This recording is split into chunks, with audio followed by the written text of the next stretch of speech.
Well, hello again, guys, from here at Lotto Park in Brussels, where coming into shot any second there should be Newcastle United. Yeah, they're training over my shoulder ahead of tomorrow's Champions League group stage match against Union Saint-Gilloise. Now, I'm going to open very quickly. I'm going to contradict myself. The last Champions League preview video I did ahead of Barcelona, I started the video by saying there's not much jeopardy on this game, is there? Yeah, I didn't like the new bloated format, given that you didn't really know what games meant or otherwise until later on in the bloated league phase. Well, we do now, and I say that because Newcastle have got 8 group games. They've lost the first one against Barcelona. Of course, their fixtures are bookended by Barcelona and then Paris Saint-Germain away. So if you work on the assumption, might not be a fair one, but if you work on the likelihood that going away to the European champions in the last game is perhaps a one you score off in terms of expectation, it leaves Newcastle with a traditional 6-game group, if you like. But within that, they've now got to go and get 11 points. It needed 11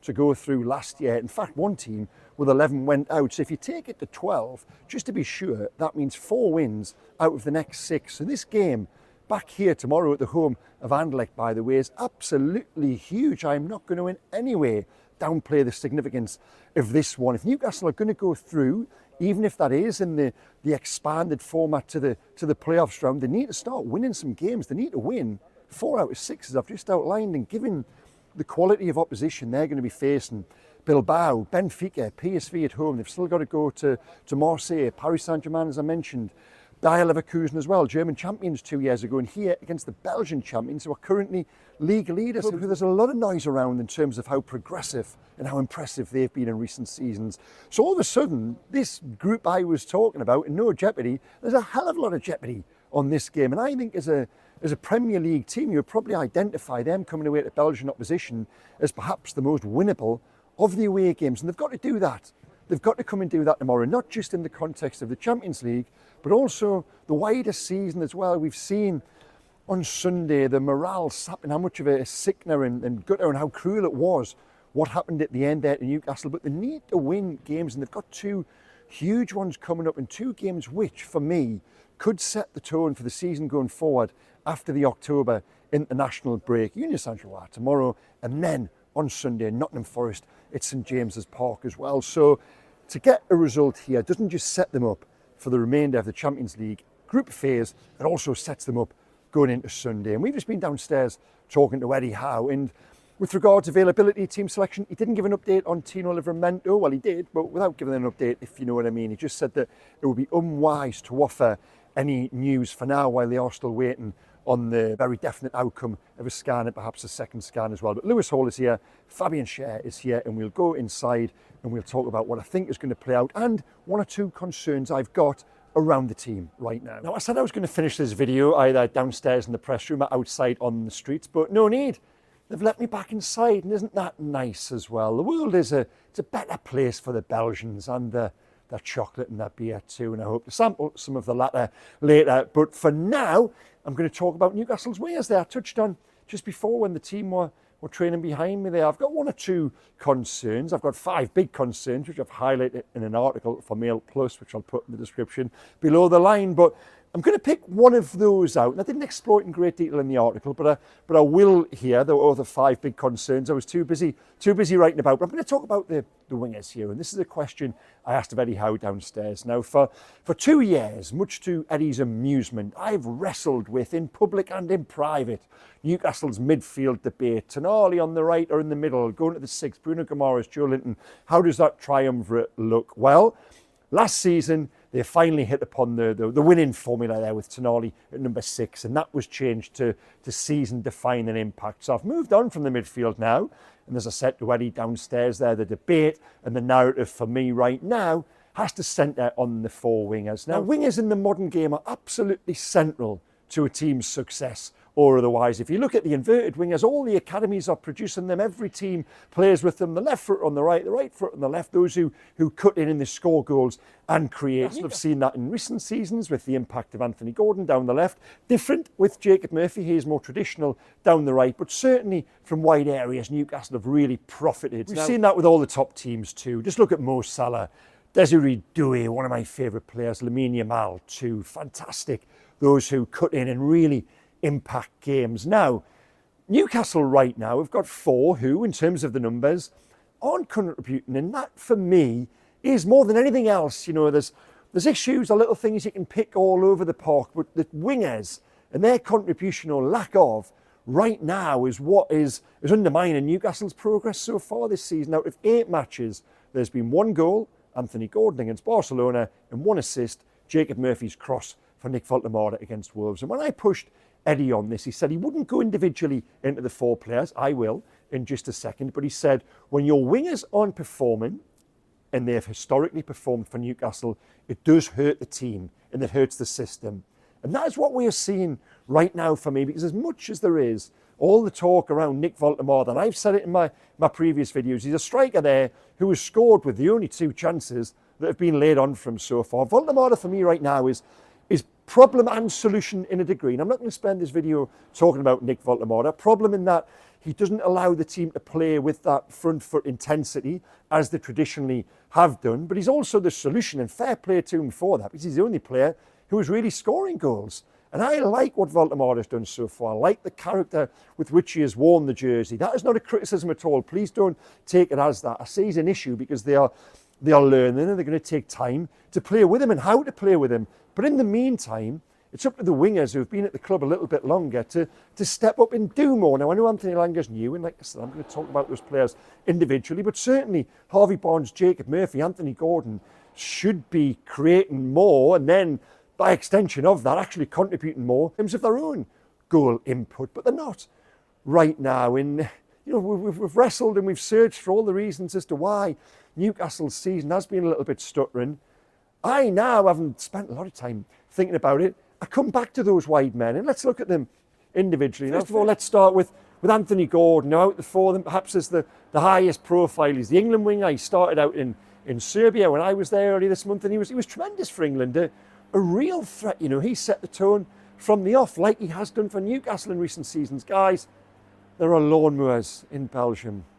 Just started up over my shoulder there. There they are, the guys in the distance. Thankfully, I'm at the other end of the pitch. I've got nowhere to go from here. They're only going to get closer. Now, where was I? I was talking about Anthony Gordon. And yeah, he was cutting grass all on his own up and down that left flank for St James's. So much of it was he covering. He was tremendous the season before last. Now, he didn't have a great campaign last time around. I thought there was mitigation for that, given everything that happened in the summer with the Liverpool move. When I spoke to him out in Seoul a few weeks ago there, he admitted all of that. But I got a really good feel from him. I said that, didn't I? You know, coming out of pre-season, there was a real determination there. When you talk to him, he is incredibly candid and honest. And yeah, I just got a real whiff and a real sense that Gordon was going to have a very good season and be that player of the season like he was 2 years ago. Now, he started the season at centre forward. I thought he did okay there at Aston Villa, you know, in an unfamiliar role. Was lively, was making a nuisance of himself without really looking like he was going to score those goals. But then he gets the red card against Liverpool.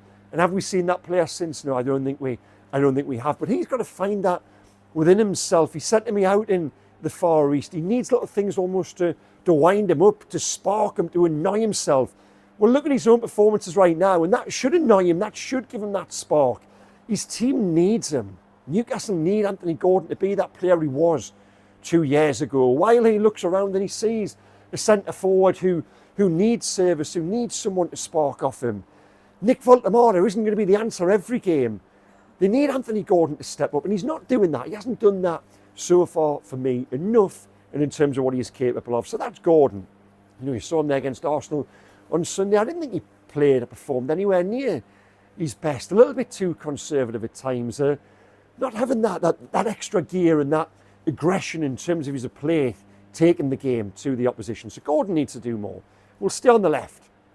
Harvey Barnes. Now, Harvey Barnes finished last season in the team, and if anybody should have carried that on into this campaign with momentum and with a feel good and with no more excuses, being free of injury, it should have been Harvey Barnes. I've been really disappointed. I'll commit to that much in terms of what we've had from Barnes so far this season, because everything was set up from there to go on and carry on. Now, for a player who, when he arrived at the club 2 years ago, to be heralded as the numbers machine in terms of goals and assists, and I pushed this narrative myself, and I stick by it to a degree. I saw him play down at Leicester. I've seen what he is capable of in terms of when he does cut in What he can give in terms of crosses, shots, scoring goals, creating goals, that hasn't been there at all this season.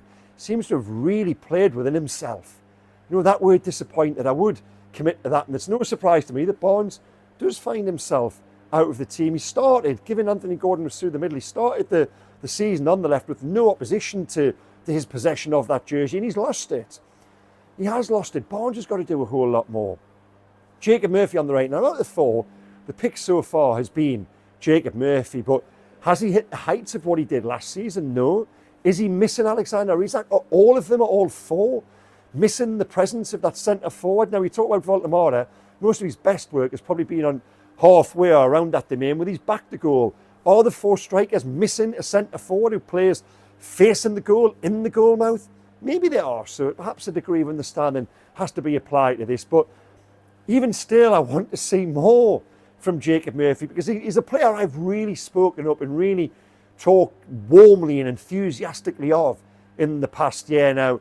Yes, he started the season okay and he got back into the team justifiably, did okay down at Leeds, then, you know, provided that assist for Voldemort against Wolves, was very good, very threatening in that game, I thought, but he's come off it a little bit since then. So yeah, Murphy can do more. Then we get to Anthony Elanga. Now, Anthony Elanga is a new signing in a new club, so of course he will be afforded time. But the reason they paid £55 million for Anthony Elanga from a Premier League rival, Nottingham Forest, was that the period of adaptation should have been far less. He should have been able to hit the ground running. He had Premier League experience. He'd never played anywhere else. So Elanga should have done more. He started the season, the first two matches in the side, and deservedly, justifiably, then found himself out of the team. He started 4 matches and he's yet to have a goal or an assist now. I touched on this in the last video when Eddie hit back at that and said, you know, judging him by the numbers alone was harsh, given he has laid on some chances. Okay, he has, but I think I can use one hand really to go back over the clear-cut chances he's caught for teammates. So he can do more. He needs to do far more. He's a super fast player. We've seen his electrifying speed, but we haven't seen it yet to impact and game-changing effect for Newcastle. So there you go. Eddie said he wouldn't talk about the 4 wingers. I have. I don't know which 2 he's going to pick here tomorrow night. I don't really know what team he's going to pick. We've been debating that amongst ourselves downstairs with the wingers. The phrase I used with my colleagues was put 4 names in a hat and pick 2, because I don't think any 2 are really crying out to me to justify playing. If I was going to be pushed on it, I'd probably say Anthony Gordon on the left and Jacob Murphy on the right. Now, what team will Howe pick? Where does you rank this game? Because as I touched on at the top there, they are 2 huge matches. Which one is bigger, Union Saint-Gilloise or Nottingham Forest? Well, I could attach equal weight to both, because I think revenue-wise, Newcastle absolutely need to be in that last 32, last 16 of the Champions League. Going out in the group phase doesn't do anything for them in terms of, you know, monetary gain, but also the message it sends to those inside the squad and any potential signings in January or beyond. You need to be a team in the latter stages of the Champions League. So you could make an argument for this one tomorrow being the bigger of the 2. Go and name your strongest 11. Now let's go through the positions. Again, debating downstairs. I think you'd play Aaron Ramsdale. One of my colleagues said, no, he's got to play Nick Pope. Pope's his best goalkeeper. Okay, I get that. I don't roll back against that massively, but because I don't think the gap between Ramsdale and Pope is huge, I think playing Ramsdale tomorrow would be okay. I think he should go to a back 4. I think he probably will go to a back 4, in which case you see Kieran Trippier come back in at right back, Lewis Hall at left back, who was here, even if that is only for 60, 65 minutes, with a view to managing his load. Hall at left back, and the 2 centre-halves, Fabian Schär's here after the concussion layoff. Schär, I think, will come back in at right-sided centre-half. Then on the left, probably Dan Burn, just to manage, you know, that load. Botman's been absolutely tremendous, but it probably will be Dan Burn who plays there. Into the midfield, Louis Miley will absolutely start. I think Joe Linton will start on the left, probably because he's just spoken to us in the press conference. So Joe Linton on the left of the midfield 3, Louis Miley, and then one of Bruno and Tonali. Now, Bruno came out against Bournemouth, has played the last 2. I don't think he was great on Sunday, and I think Tonali is Newcastle's best player. So I would play Tonali. Whether he plays Tonali on the right, probably not. In the 6, it would have to be Louis Miley then, move to the side of him. In attack, Voldemort or Osula through the middle. Logic would tell you probably Will Osula. He scored 2 good goals last week in the Carabao Cup. Voldemort played on Sunday, so it'll probably be Osula through the middle. To the left of him, again, I go back to my in-the-hat analogy. If you're looking at the rotation, perhaps it will be Elanga and Barnes, but I think if you need to come here and win it, it should be Murphy and Gordon. But that's over to you, Eddie Howe. You tell me, guys, as well, below the line, in terms of those wide players. what would you do? So there you go. I've spoken for long enough now. I think the stewards here are about to put up the 4th official board. I've got 1 minute to clear out, but what a tight little compact stadium it is. I know it's not USG's home, but we're expecting a really intense, good European atmosphere here tomorrow night. And Newcastle have got to deal with that. And we were, again, talking amongst ourselves, what level are USG? Is it perhaps top end of the Championship, lower end of the Premier League? Either way, they are not Newcastle United. They're not top end of the Premier League, even though Newcastle are currently 15th. But you know what I mean. So Newcastle will be favourites to win here tomorrow night. And for me, and for you, and for everyone, for the players, for Eddie Howe, if they are to make it through to the last 16:32 of this competition, this for me is one they've absolutely got to go and win tomorrow night. So there you go, guys. And I think they will. I do think they will have enough. So yeah, tell me below the line, what do you think on my opinion of the 4 wingers? Which 2 would you pick right now? What do you think of the rest of the team? What team should Eddie Howe name tomorrow night? And which is the bigger game? Nottingham Forest or USG? Oh, they're both huge. I'll go with that. They're both huge. So yeah, guys, like, comment, subscribe, interact, and I'll see you back here tomorrow night following what I think will be a Newcastle victory. Okay, take care. Goodbye.